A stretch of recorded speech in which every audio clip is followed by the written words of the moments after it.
ஓம் சாய்ராம், ஜெய் சாய்ராம். எல்லாரும் நல்லா இருக்கணும், எல்லாருக்கும் நல்லதே நடக்கணும்.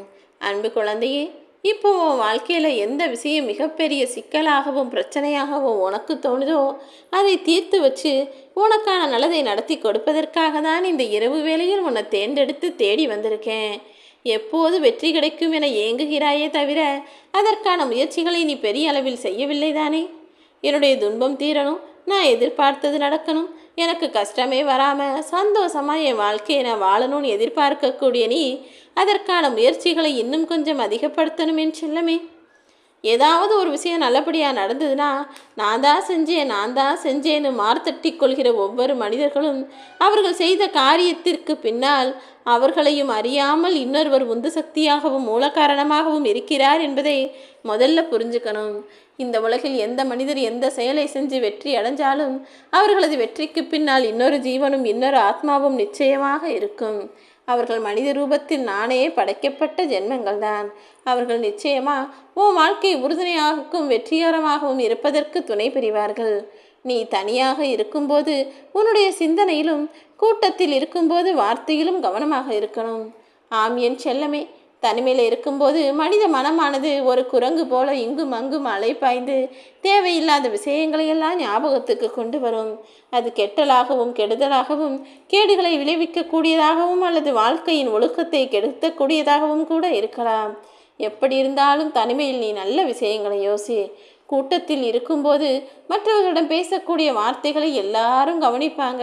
அதன் மூலமாக நமக்கு கெட்ட பெயரும் வரும், அல்லது நமக்கு பின்னால் நம்மை பற்றி தவறாக புறமும் பேசுவார்கள் என்பதை புரிந்து கொண்டு மற்றவர்கள் முன்னால் பேசக்கூடிய வார்த்தைகளை மிக கவனமாக எடுத்து வைக்க பழகு. நீ என்னவோ யதார்த்தமாக பேசுகிறேன்னு நினச்சிக்கிட்டு மனசில் பட்டதையெல்லாம் பேசிட்டு போயிடுவ. ஆனால் நீ போன பிறகு உன்னை பற்றி அவர்கள் என்னவெல்லாம் பேசுகிறார்கள் என்பதை நீ அறிய மாட்டாய் என் செல்லமே. நீ ஒருபோதும் உனக்கு நேர்மையாக இருந்தாலும் உன் மனசாட்சிப்படி வாழ்ந்தாலும் கூட மற்றவர்களும் அதே போல் இருக்கணும்னு நினைக்காத. மற்றவர்களை திருத்தி பார்க்கணும்னு நினச்சினா அதில் முதல்ல தோற்று போகிறது நீயாக மட்டும்தான் இருப்பாய். இத்தனை காலம் மாறாத மனிதர்களாக இப்போது மாறிவிடப் போகிறார்கள் நினச்சிக்கிட்டு எந்த மனிதரையும் திருத்துவதற்கான முயற்சிகளை செய்யாமல் உன் வாழ்க்கையை திருத்தி அமைப்பதற்கும் உன் வாழ்க்கையை மாற்றி அமைப்பதற்கும் உண்டான வேலைகளை செய்யப்பார்.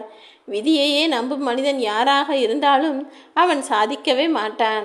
ஏன்னா என்ன நடந்தாலும் என் தலைவிதி, நான் கஷ்டப்படுறேன், என் தலைவிதி, நான் தோத்துட்டேன், என் தலைவிதி இப்படி நடக்குதுன்னு அவன் விதியையே காரணமாக சொல்லிவிட்டு நகர்ந்து போய்கொண்டே இருப்பான்.